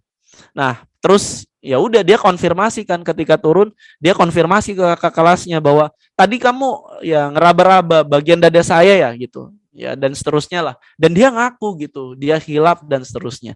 Yang saya ingin tegaskan adalah teman-teman, walaupun ikut organisasi, teman-teman harus punya adab pergaulan lawan jenis. Ya teman-teman bisa jaga diri lah. Jangan sampai teman-teman ya niatnya pengen lebih baik, malah jadi lebih buruk, bahkan trauma ikut organisasi. Itu sangat penting. Baik, saya rasa sampai itu aja dulu. Mudah-mudahan bermanfaat. Nanti banyak hal yang mungkin bisa ditanyakan atau yang bisa kita diskusikan. Yang jelas teman-teman nggak ada ruginya teman-teman ikut organisasi. Kalau saya dengan ikut organisasi bisa seperti ini, ya teman-teman juga bisa lebih sukses dan bisa lebih baik lagi. Terima kasih banyak. Mudah-mudahan bermanfaat. Saya Ahmad Dimyati, Maestro Jawar Motivasi nomor 1 Banten undur diri. Assalamualaikum warahmatullahi wabarakatuh.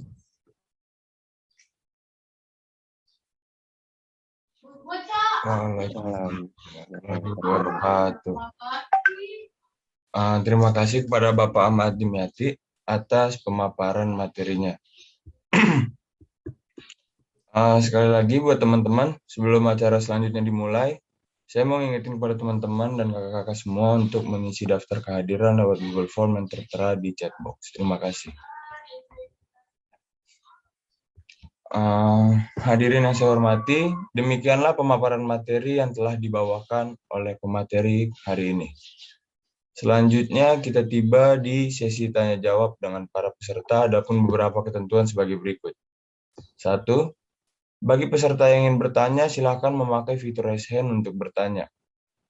2. Peserta yang ingin bertanya dipersilakan untuk menyebutkan namanya terlebih dahulu.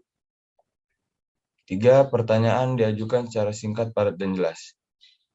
Baik, kita mulai saja. Untuk para peserta yang ingin bertanya, dipersilakan untuk raise hand.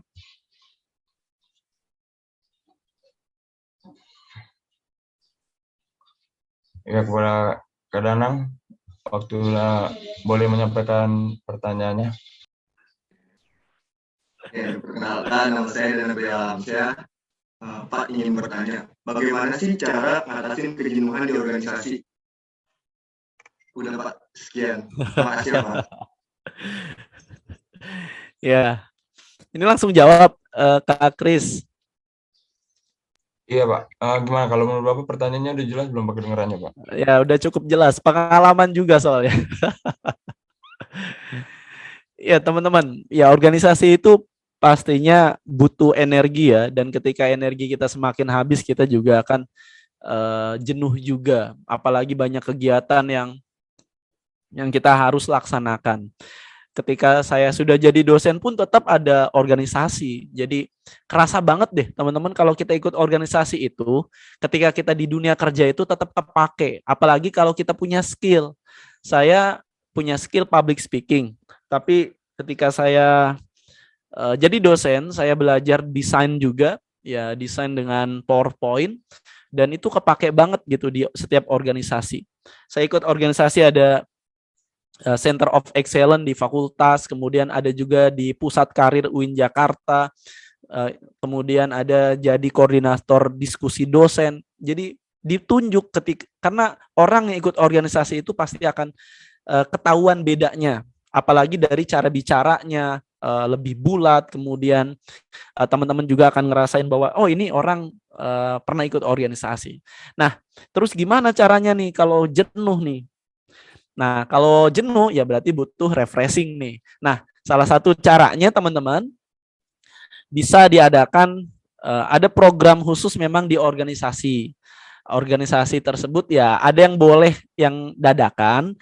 Dadakan itu maksudnya ya langsung aja, misal Kak Sultan kalau misal bukan di masa pandemi ini memang ayo kita ada wisata gitu, refreshing, misal kemana sambil main game. Walaupun orangnya sama-sama juga gitu, tapi kegiatannya ada kegiatan refreshing dan itu bisa teragendakan dalam agenda tahunan organisasi atau ya agenda dadakan. Yang penting itu bisa menghilangkan kejenuhan. Itu secara kelompok ya dalam satu organisasi, atau ketika itu nggak bisa nih karena jenuh banget ya berarti kita harus menyediakan waktu untuk refreshing diri kita sendiri. Terserah, lakukan sesuatu hal yang menyenangkan dan bermanfaat buat kita.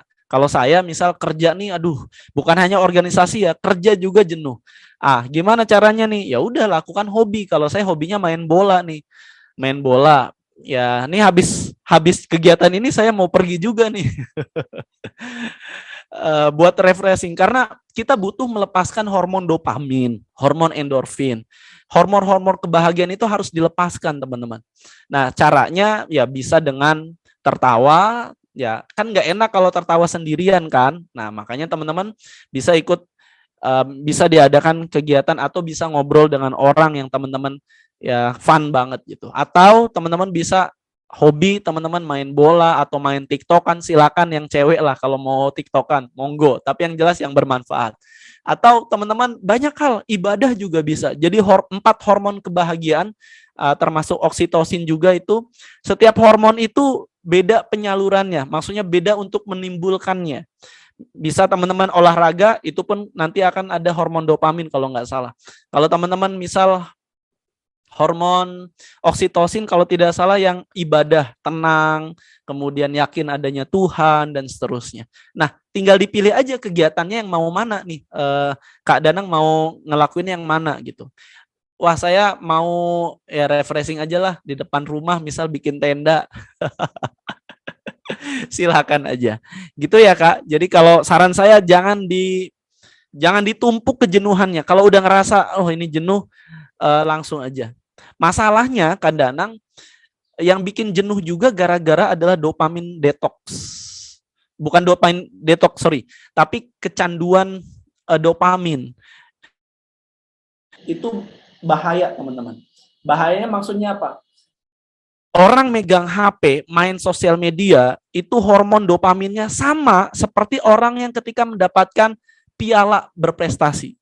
Apa yang terjadi? Orang yang udah kecanduan dopamin dengan lewat gadget itu akhirnya nggak termotivasi lagi, pengen dapat piala, pengen dapat medali emas. Kenapa ya? Cukup megang HP, hormon dopaminnya lepas, selesai. Nah, itu yang jadi bahaya di masa pandemi ini. Maka saran saya untuk membuang kejenuhan, saran saya jangan lewat HP, nonton drama Korea segala macam, karena itu akan nambah kecanduannya lagi.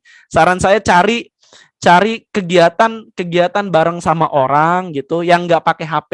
Saran saya itu, karena kalau pakai HP lagi itu akan nambahin kecanduan dopamin teman-teman. Gitu ya, Kak? Gimana Bang Danang? Udah puas belum jawabannya? Ya. Ya teman-teman yang lain ada yang mau bertanya?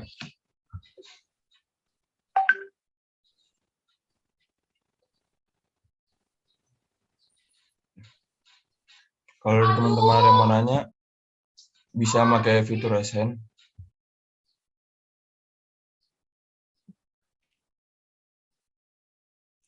Iya, Rara, boleh.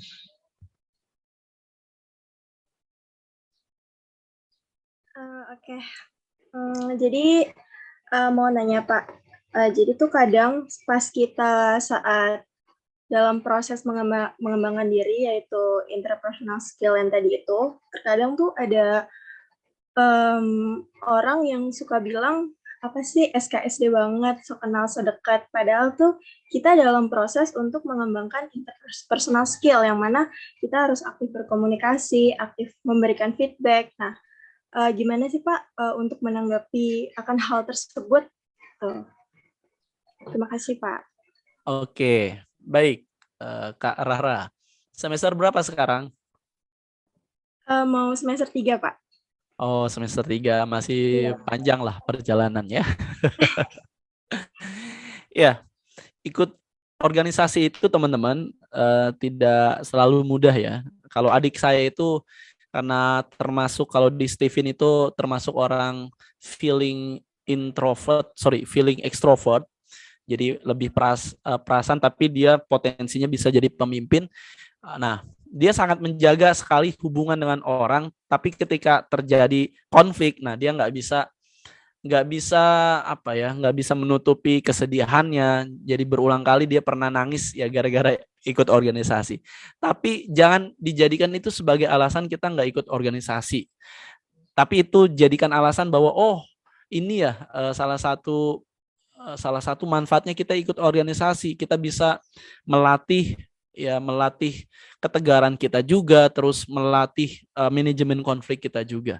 Berkaitan dengan kalau ada misal orang yang ya semos gitu, senang melihat kita susah melihat kita senang gitu. Nah, terus gimana caranya? Kalau saya sih biasanya bisa gunakan 2 cara. Satu, cara pertama adalah ya komunikasi.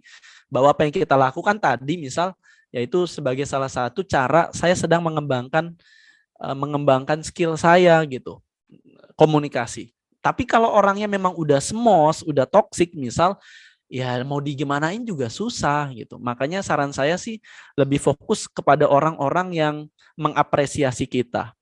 Ikan arwana itu akan murah di mata orang yang nggak tahu kualitas ikan arwana.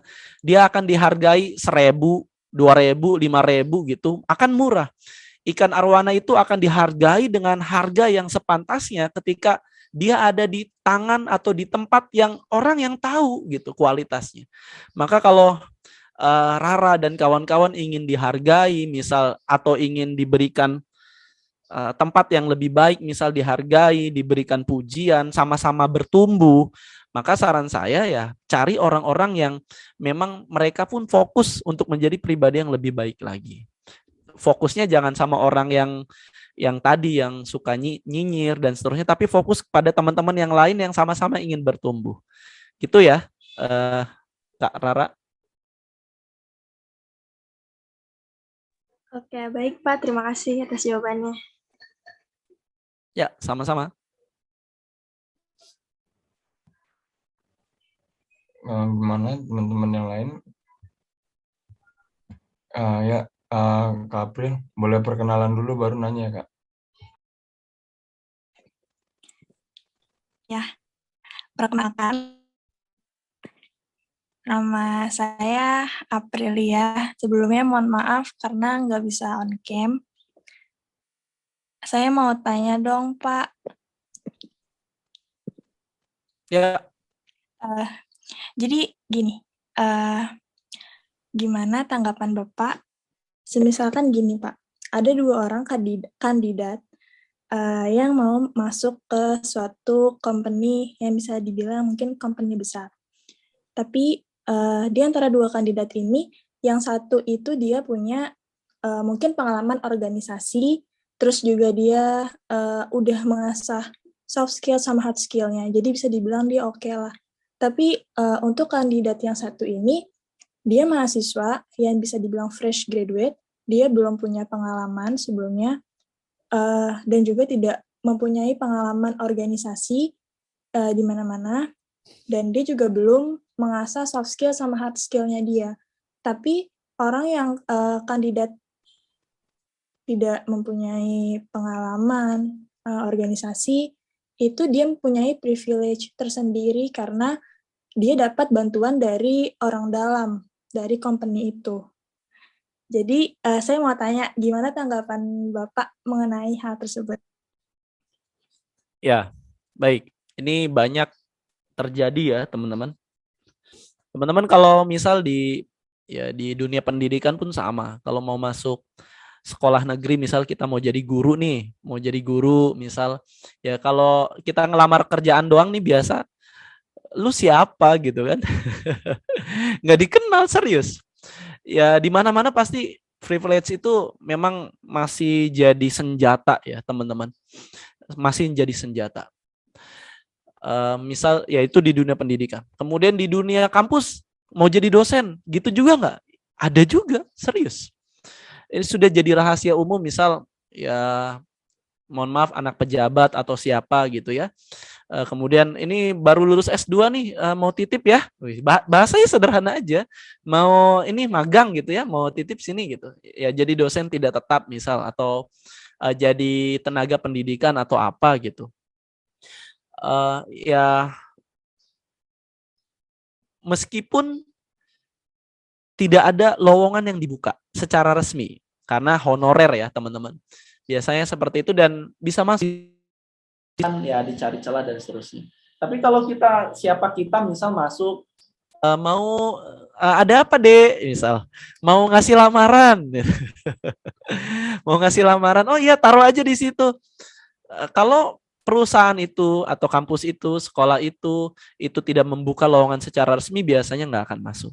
Jadi memang pertanyaan dari April itu menjadi dilema, menjadi polemik bersama kalau ini masuknya adalah ke KKN ya teman-teman. Masuknya ke KKN, ke bagian, kenapa saya jadi lupa ya. Kalau bahasa kerennya kan privilege, tapi kalau bahasa korupsinya itu apa, teman-teman? Korupsi, nepotisme, Pak. Masuknya ke nepotisme ya? Ya. Ya. Baik. Nah, so gimana caranya agar bisa memperbaiki itu? Maka dari pemerintah, misal dari BKN ya teman-teman, itu memperbaiki sistemnya lebih dibuka, lebih terbuka. Ini CPNS tahun 2021 lebih terbuka. Pakai apa? CAT, komputer. Jadi kalau misal nggak bisa jawab, ya udah, mau anak pejabat, mau siapapun itu, ya udah selesai, nggak bisa. Tapi tetap ada beberapa celah mungkin, misal di SKB-nya. Kalau SKB-nya misal kita bahas ke CPNS juga nggak apa-apa ya. Misal SKB-nya itu lebih ke subjektif. Nah, itu juga jadi celah. Makanya di SKB juga diusahakan memang pakai CAT juga. Buat apa? Jadi betul-betul itu objektif. Nah, gimana cara memperbaikinya? Tadi satu, kalau perekrutan CPNS itu udah bukan lagi tertulis di kertas, tapi secara ya pakai komputer. Kemudian salah satu cara untuk memperbaikinya lagi memang dari perusahaan itu sendiri yang punya prinsip, yang punya tagline gitu, yang punya budaya. Kalau BUMN itu kan punya budaya akhlak ya, kalau tidak salah. Itu yang sedang dibangun. Nah, so itu menjadi dilema juga, dan mudah-mudahan ini bisa diperbaiki dengan memang di soft skill itu di bagian leadership, kemudian di bagian karakternya juga. Gitu ya, April. Jadi tanggapan saya itu memang jadi rahasia umum, dan saya yakin sekolah terbaik, kampus terbaik, dia pasti akan menggunakan aturan yang memang yang sudah berlaku. Dan di CPNS juga saya tes jadi penguji, teman-teman, penguji SKB. Menjadi penguji SKB yang dititik beratkan ketika wawancara itu adalah ketika, ini betul-betul saya dengar langsung dari atasannya, ketika peserta CPNS tersebut punya skill berbahasa asing yang bagus, baik bahasa Arab, bahasa Indonesia, atau bahasa yang lain, misal teman-teman, yang penting bukan bahasa alien ya, maka berikan nilai plus, nilai yang lebih. Kenapa? Karena skill bahasa asing itu sangat dibutuhkan di setiap instansi, karena perusahaan itu ke depan akan perusahaan ya global gitu, perusahaan yang akan ya jadi world gitu, world company. Nah, selama teman-teman April dan kawan-kawan punya skill yang terbaik, punya pengalaman yang terbaik, jangan pernah ragu dan jangan pernah takut, teman-teman. Rezeki itu pasti ada. Dan teman-teman bahkan akan diberikan company atau perusahaan yang punya karakter yang sesuai dengan teman-teman semuanya. Jadi jangan pernah takut. Oke ya? Begitu April ya? Ya, baik. Terima kasih. Ya, sama-sama. Makasih Kak April. Ya, sekarang ya Bang Suton. Boleh nanya Bang? Oke, baik. Makasih Tama. Saya izin bertanya Pak. Saya Sultan Muhammad Ismail. Mungkin ini pertanyaan basic ya, tapi ini akan berpengaruh untuk anggota-anggota baru nih di organisasi terutama. Bagaimana sih Pak sebenarnya cara untuk memberanikan diri berbicara atau memberi pendapat ketika rapat, terus ketika kita satu forum gitu. Kadang kan masih banyak mahasiswa baru, terutama anggota-anggota baru yang masih canggung, masih ngelihat ini seniornya, ini masih ngelihat ini juniornya gitu Pak. Kira-kira bagaimana Pak? Terima kasih. Baik. Cara yang pertama adalah dari pihak seniornya yang memang terbuka ya, terbuka dengan saran, terbuka dengan kritikan, terbuka dengan pendapat baru. Jadi dari cara pertama memang dari seniornya memberikan keterbukaan bahwa silakan pendapat sekecil apapun, jadi betul-betul diberikan persuasi yang lebih baik, ajakan yang lebih ya smooth gitu ya, lebih halus, bahwa setiap pendapat sekecil apapun dari teman-teman itu sangat bermakna untuk himpunan mahasiswa kita ini. Itu satu. Yang kedua, dari ya sisi adik kelas kita junior nih, buat teman-teman semester 1 misal, atau semester 1 sudah gabung belum semester 1? Apa belum ya? Semester 1 belum ya? Semester 3 yang paling.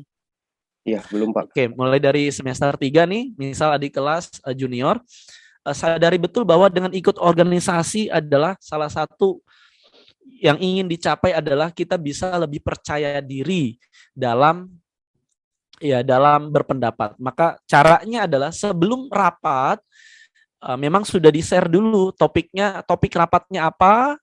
Kemudian untuk adik junior ini memang sudah mencari bahwa ya materinya tentang kegiatan ini, mencari di internet tentang hal-hal yang dibutuhkan misal. Nah, kemudian ya kalau ketika di rapat itu tidak disinggung, maka teman-teman yang junior adik kelas ini memberikan hal yang memang belum dibahas gitu di dalamnya. Nah, ketakutan itu memang wajar, dan ketakutan itu akan terus ada ketika teman-teman terutama yang semester 3 misal nggak mau mengawali hal tersebut. Ingat, ketika kita bisa mengawali hal-hal yang baik, setelah itu kita akan lebih mudah mengawali hal-hal yang baik yang lainnya. So, buang rasa ketakutan itu, bahwa saya ikut organisasi, saya ingin bisa bicara depan orang banyak, saya ingin lebih percaya diri, maka mulai hari ini di setiap rapat dan seterusnya, saya akan lebih berani mengeluarkan pendapat saya. Seperti itu ya, Kak Sultan. Oke, baik Pak. Terima kasih Pak jawabannya. Oke, sama-sama. Makasih Bang atas pertanyaannya.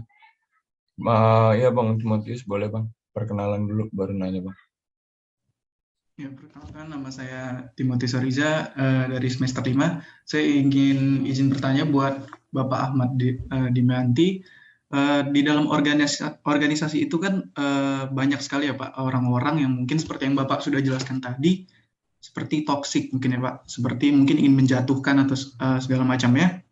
Saya ingin bertanya bagaimana cara kita menghadapinya, apalagi misalnya sebagai pemimpin atau kita ingin menjadi pemimpin, bagaimana cara menghadapi orang-orang yang memang toksik ingin menjatuhkan kita? Apakah lebih bagus kita menjauh dari orang tersebut atau kita berusaha untuk membuat orang tersebut jadi berubah agar jadi lebih baik?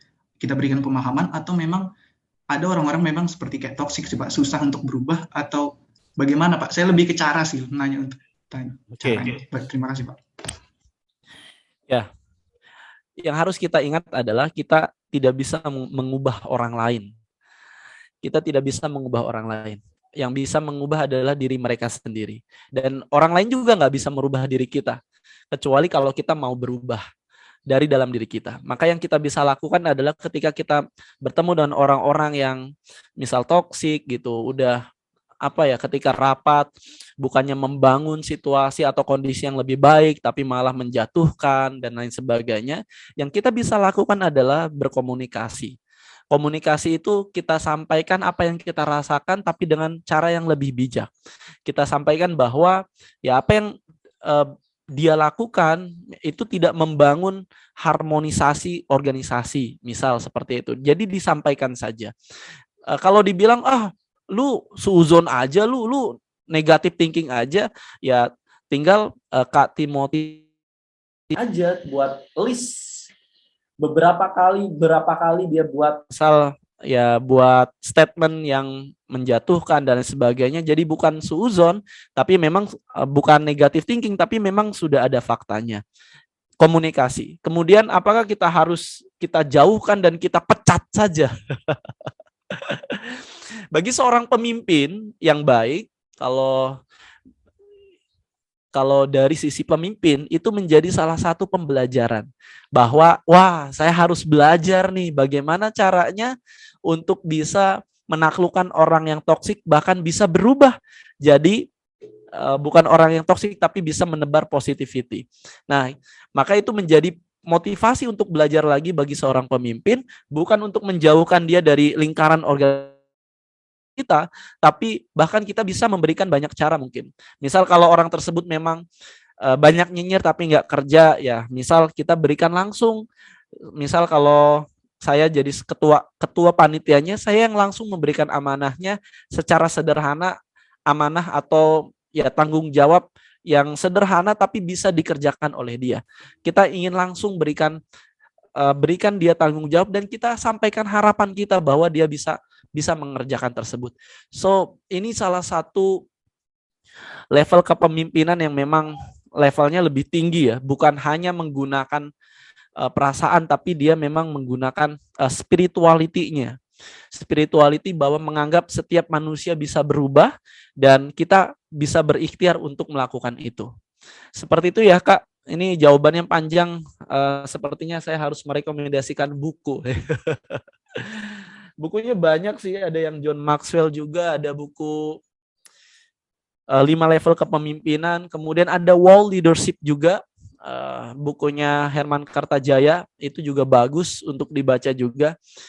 Di beberapa aspek seorang pemimpin di level personality-nya, terutama ketika ditanya itu level di personality, seorang pemimpin yang baik dia nggak akan langsung menjauhkan orang tersebut, malah akan mendampingi, bahkan bisa memberikan concern yang lebih baik bahwa gimana caranya agar dia bisa berkontribusi bareng-bareng, kerja bareng.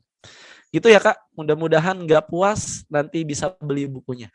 Baik, terima kasih Pak atas jawabannya. Moderator saya rasa cukup ya. Nanti kalau yang mau tanya tinggal DM aja ya. Terima kasih buat teman-teman semua. Sesi tanya jawab sudah selesai. Teman-teman semua, demikian acara webinar kali ini dengan tema pengembangan diri dalam berorganisasi. Sebelum sesi ini saya akhiri, saya akan menyimpulkan hasil materi kali ini. Yang telah disampaikan oleh pemateri, dapat disimpulkan bahwa organisasi memang ada pentingnya dalam hidup mahasiswa, di kehidupan mahasiswa. Asalkan kita nggak memilih organisasi yang salah, jangan asal-asalan memilih organisasi, harus bisa juga untuk memilih organisasi yang benar-benar bermanfaat untuk mengembangkan soft skill kita sendiri agar berguna di masa depan nanti. Terus harus memiliki mindset yang terus berkembang, jangan mau memiliki mindset yang hanya terpaku pada takdir, dan takdir. Para hadirin sekalian, Sekali lagi kami mengucapkan terima kasih kepada pemateri Bapak Ahmad Dimyati dan juga seluruh hadirin yang telah berpartisipasi dalam acara kali ini. Dan saya juga mohon maaf apabila ada kesalahan kata maupun perbuatan. Akhir kata, saya selaku moderator undur diri, saya kembalikan kepada MC. Terima kasih. Terima kasih kepada moderator yang telah memandu jalannya acara. Dan terima kasih juga kepada Bapak Ahmad Dimyati, MPD CHTI BACI, selaku pemateri yang sudah menyampaikan materinya dan sudah meluangkan waktunya untuk menghadiri acara webinar kita kali ini. Sebelum acara ini berakhir, akan dilakukan sesi foto bersama. Diharapkan kepada para peserta untuk bersiap-siap. Kepada operator dipersilakan untuk memberi instruksi. Mari sama-sama kita mulai sesi acara foto bersama. Dalam hitungan 1, 2, 3.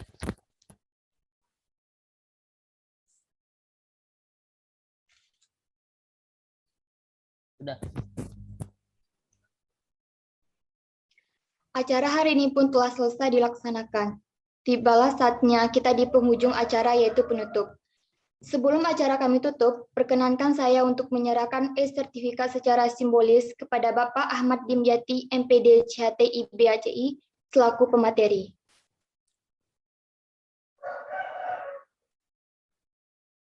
Pada Bapak Ahmad Dimyati, MPD CHTI BACI, dimohon diterima e-sertifikatnya.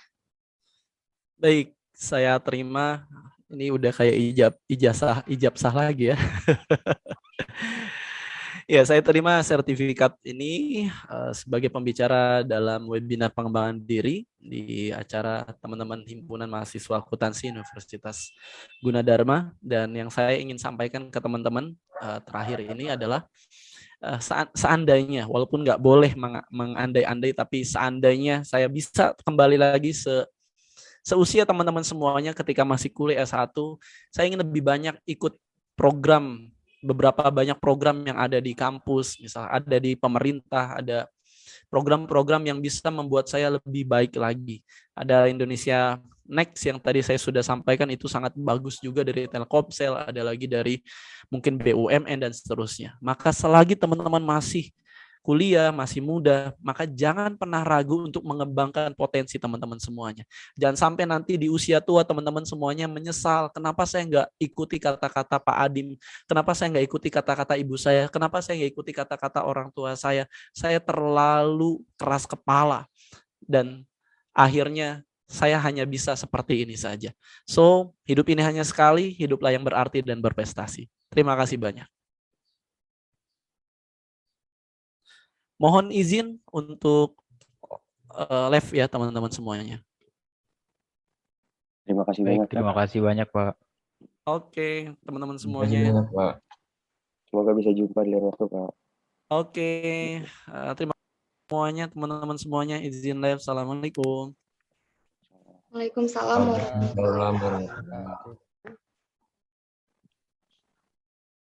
Selesai sudah penyerahan e-sertifikat secara simbolis kepada pemateri. Semoga ilmu yang telah dibagikan oleh Bapak Ahmad Dimyati, MPD CHTI BACI, selaku pemateri dapat menambah wawasan kita semua mengenai pengembangan diri dalam berorganisasi. Baik semua, karena semua agenda telah selesai dilaksanakan dan berjalan dengan lancar, saya selaku pembawa acara mengucapkan terima kasih atas kehadiran para peserta yang telah menghadiri acara webinar kali ini. Dan mohon maaf apabila ada kesalahan kata maupun perbuatan selama berjalannya acara. Selanjutnya, marilah kita tutup dengan sama-sama mengucapkan hamdalah. Alhamdulillahirrahmanirrahim. Akhir kata, wassalamualaikum warahmatullahi wabarakatuh.